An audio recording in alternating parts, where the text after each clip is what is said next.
The liberal argument seems to be for these illegal aliens and the so-called dreamers.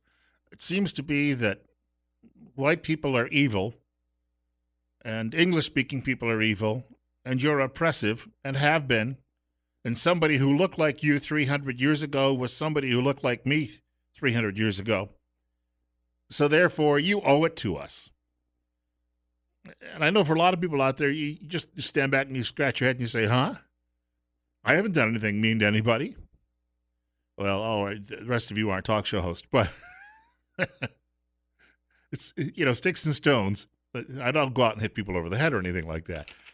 Jorge Ramos, or is it Jorge Ramos from Univision, is he still working there, or did he get bounced over sexual harassment charges? There were so many of them, it's difficult to put it all together. He's appearing on the Clinton News Network last night, talking to, what's his name, the Vanderbilt, or whatever, the rich guy, Anderson Cooper. And Ramos says there's no room when it comes to this DACA program for compromise. None whatsoever. It's going to be his way or the highway.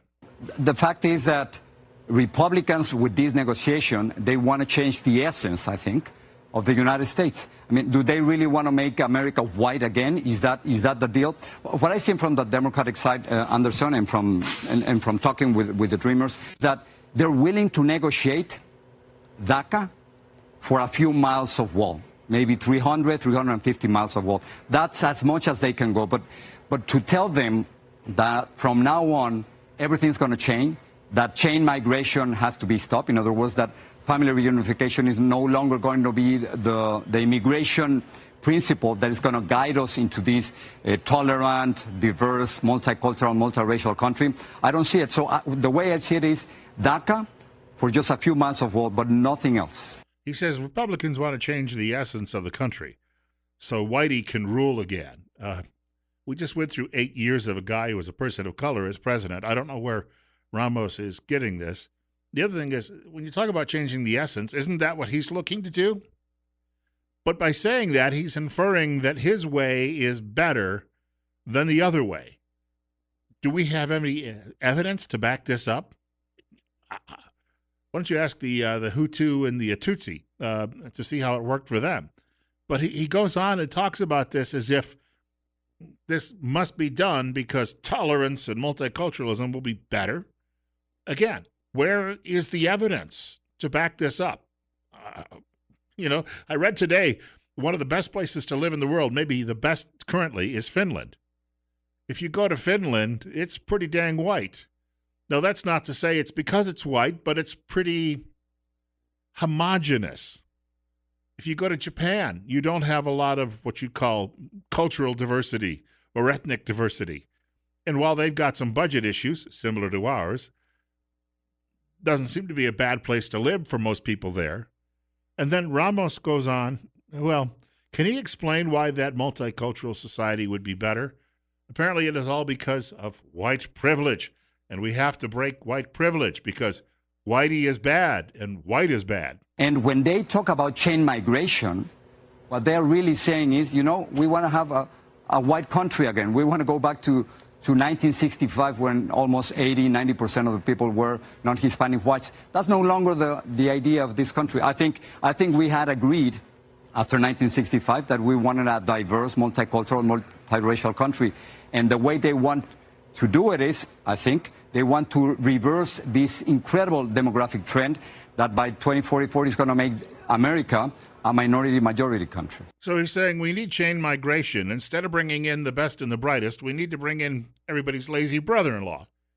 Secondly, he says, they want to take us back to 1965. Well, okay, let's go back to 1965 for a moment. My mother was able to leave her job for a few years and actually help raise 3 children at home. My dad stayed on his job. They had bought a house, just 4 years earlier for $8,000, I believe it was. Might have been $6,000. A big house. My dad had a job, and it was a stable job, and he was able to buy a new car every other year. Probably could have bought one every year, but he made it every other year. Decided to go 2 years in between automobiles. Yeah, that was just terrible. And it seems that we had roughly zero unemployment at the time. We've got that again now, according to all the statistics I'm reading. The difference was, though, then everybody was making a lot more money relative to the minimum wage jobs that are propping up a lot of the numbers today. To sit here and make these comments, and by the way, Jorge, he might be a Spanish-speaking person. That's his first language. English is his second language. But he's as white as a sheep, for crying out loud. Why do they let these guys get away with saying all these things without asking some serious questions of them? Why do you think we need to do this? Why do you think it's better than what we have right now or what we had before? They don't ever answer those questions. They just say, you're a racist. Whites are racist. Whites are bad. Whitey needs to go away. We need to take over multiculturally. And then what? What are you going to do to evil Whitey? You've already vilified us. What's next? Internment camps? Bill Colley with you on Top Story on News Radio 1310, KLIX, and newsradio1310.com. The politically correct are completely out of control. Do you know they're attacking a new movie about Peter Rabbit? He must be white. I kid you not. We've got more on the way in just a few minutes. That subject will come up, I'm sure. You know, I've got to think that liberals, if they've got any sense at all, would have just enough to realize they are dumber than boxes of rocks, or that a pile of horse manure might have a higher IQ. Because some of these things the politically correct liberals tell us, they can't really believe it, can they? This is what I think those of us who are normal Americans, regular Americans, which is why we find them to be so dang kooky. 9:43. Bill Colley with you on Top Story on News Radio 1310, KLIX and newsradio1310.com. We're at 25. And I thank you for joining us this morning. Telephone number to reach our program, 208-736-0300. There's a new children's movie out about Peter Rabbit. And I remember that story from when I was a kid. And I'm sure that children will be greatly entertained by it. But the politically correct are now angry because in the film, there's a villain, a bad guy. But the bad guy has allergies. So the heroes in the film, they induce an allergy attack, if you will. And that's somehow bad. This was a discussion last night on the 5 on the Fox News channel. Juan Williams and Jesse Waters, I think you can hear a little bit of Kimberly Guilfoyle here, but talking about this and just mystified by the leftist anger. I guess this would be news to, Wile E. Coyote. He took a lot of abuse. But Jesse, I know you. He seemed to like it. He wasn't allergic. No, but he was allergic to dynamite. Yeah.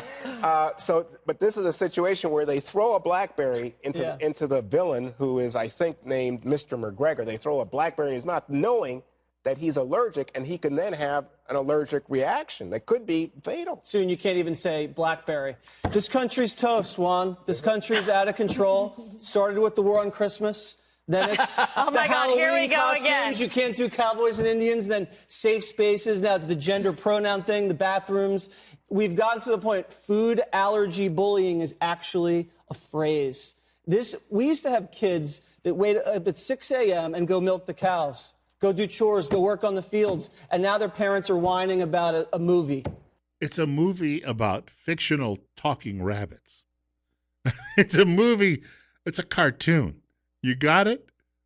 But gee willikers, we can't show this to our children, then they'll turn around themselves, and they'll go throw blackberries at other people who might be allergic to them, and then those people will die. That's why we need to get rid of our elective form of government and have a dictator come in just like the millennials want, so that we can prevent people in the movies from throwing blackberries. I know that you liberals, you can't help it. You tune in and listen. It's like the moth going close to the light of the flame. I would just like one of you idiots to call me up one day and justify this type of baloney. How in your right minds can you actually stand there and make these proclamations? And then you wonder why the rest of us think that that the elevator doesn't go to the top floor, that you're not the sharpest tool in the shed, that you're not the brightest bulb in the firmament, I'm sorry, but when I sit here and say I think you're dumber than excrement, I think I have evidence. I think I have plenty of evidence of that. It's 9:45. Bill Colley with you on Top Story on News Radio 1310, KLIX, and newsradio1310.com. We're at 25. I'll give you a telephone number, and I'll do it slowly for Democrats who might be listening. 208-736-0300. And when you Democrats, you liberal men come out of the ladies' room, maybe you can actually give us a telephone call. For the normal people who are listening, the telephone number is 208-736-0300. That's 208-736-0300. It just does not end. I mean, these people are absolutely insufferable. And as a previous caller said, the fear is they're coming here. And they're going to start making demands on everyone locally, telling us this is what you can say and what you can't say because some snowflake might have his or her or its feelings hurt. Caller, you're up next. You're on Top Story with Bill Colley. Bill, the media always say that the white people are against black people and Hispanic people. But if someone in your audience can call in the FBI statistics, the real violence is between the blacks and the Hispanics.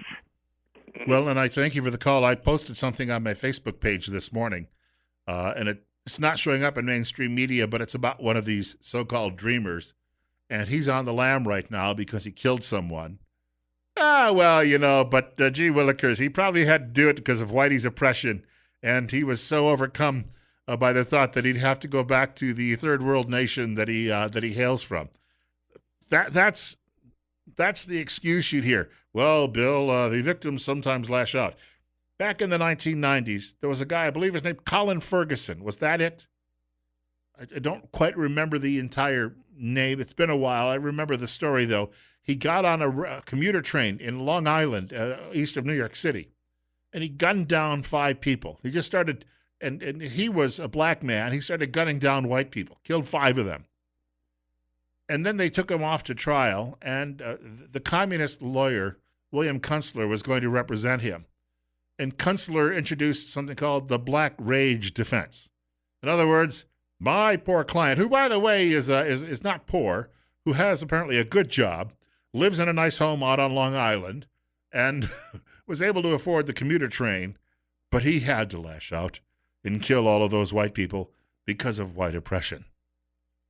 As it turns out, the guy was so bats, being a liberal that he was, this Colin fellow, that he fired Kunstler and tried to defend himself. He's rotting in some prison.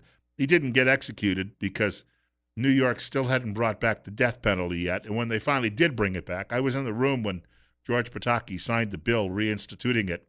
Within a year, the court threw it back out, and they never brought it back for another round. So you can go on a train there and kill all the people you want, and then you can just be sent off to a nice warm bed in a prison somewhere and I don't know, scrawl rantings on your walls and get 3 meals a day, and we'll pay for you for the next 50 years until you finally kick off all of your dental and medical care and everything else. Again, this absolute madness that we're living with today that dictates that we have to put up with all of these things. More on this culture war, though, that's going on. And it really does come down to that. I shared the story last week from the fellow who said, and I believe it was Scott, he's the last name again slips my mind.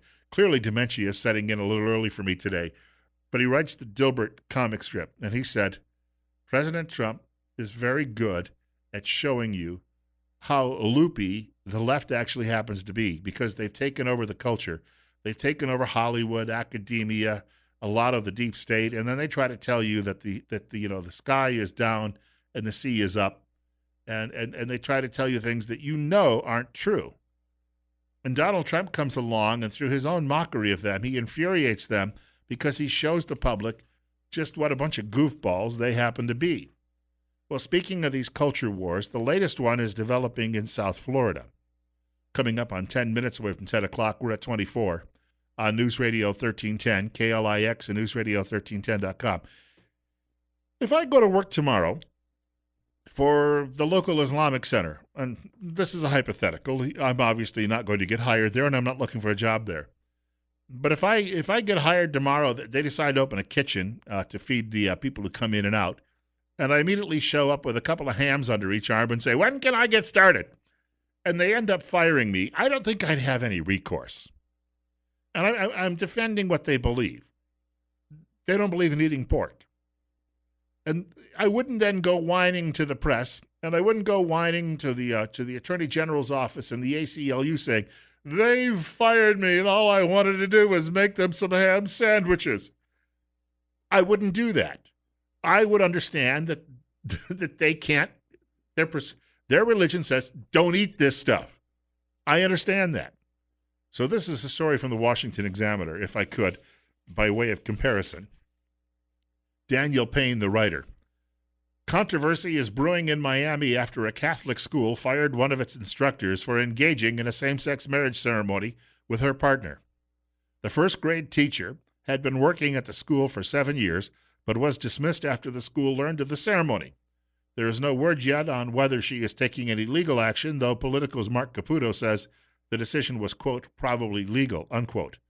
The teacher in question, Jocelyn Morphy, took to social media shortly thereafter and accused the school of treating her like she was, quote, not the right kind of Catholic, unquote, due to her decision to marry another woman. She proclaimed herself hashtag guilty of love, which is a clever slogan but is ultimately a fundamental misunderstanding of what love is, at least as defined by the Roman Catholic Church. So it sounds like she's starting to build at least the case. She's getting the media on her side, and all of the folks in the same-sex community on her side, so they can go out and say the church is filled with haters and the school is filled with haters. And if only they would tear the pages out of their Bibles, this would come to an end. And we have to show them how to do that. But again, if you're teaching at a Catholic institution, you're generally pretty clear on what the church believes. And if you're teaching first graders and you're going to come in and say, well, we're going to have children and our children will have two mommies. I'm not passing any judgment personally on you, by the way, but I know what the church teaches. And the church says, no, this isn't quite what we do. We're here to teach kids about the values that we have believed in for 2,000 years. Meanwhile, the Lutherans have given a new name to a pastor who used to be a she but decided to become a man. There was a story about that I saw yesterday. And she has changed her name, and her bishop blessed her and gave her the new name of Peter. That's not a double entendre. 9:53. It's 23 right now. Bill Colley with you on Top Story on News Radio 1310, KLIX and NewsRadio1310.com. Caller, you're up next. You're on the air. Well, just quickly about Jorge Ramos and how, illogical their argument is. The other day, whatever the show is with the View or whatever it is with Behar, that shrill idiot, when that Hispanic guy who had went through all of the, hoops to get here, and he says, well, it cost us $100 billion for illegal aliens in our nation, and it cost $20 billion to build the wall. And did you hear that part? And maybe you played it on the program. I don't know. But yes. There was your answer. His family came here from Italy, as I recall. Well, the way I understand, okay, maybe he was. But they came legally. They came legally. They waited in line. Right, and when he said that, $100 billion just for the illegals to deal with it all, or $20 billion to build a wall. And she was dumbfounded. But you see, nothing ever, these people never make sense. They defend anything, whether or not it's on Tucker or wherever it is. They'll defend anything and expect us to believe them. And you see, when we as patriots, caring patriots, ignore or decide it's distasteful to be involved, then we will get what we get, and we are suffering through some of that now. Thank God we elected Trump. I'll hang up. The one idiot who was bringing this up was Whoopi Goldberg, because before she was a comedian, and she, just it's anger comedy. Before she was a comedian, she was a welfare mom.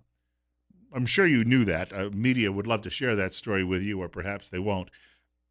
But she was the one the other day praising the South Korean torture goddess on television and saying, "Oh, Mike Pence is such a fuddy-duddy. Oh, did that chief torturer from North Korea? She really showed him up." Do you know how they treat black folks in North Korea? I don't think Whoopi knows this, but I know this from my. I had a friend of mine. Well, he was my boss at one time, and after he was my boss, he became my friend.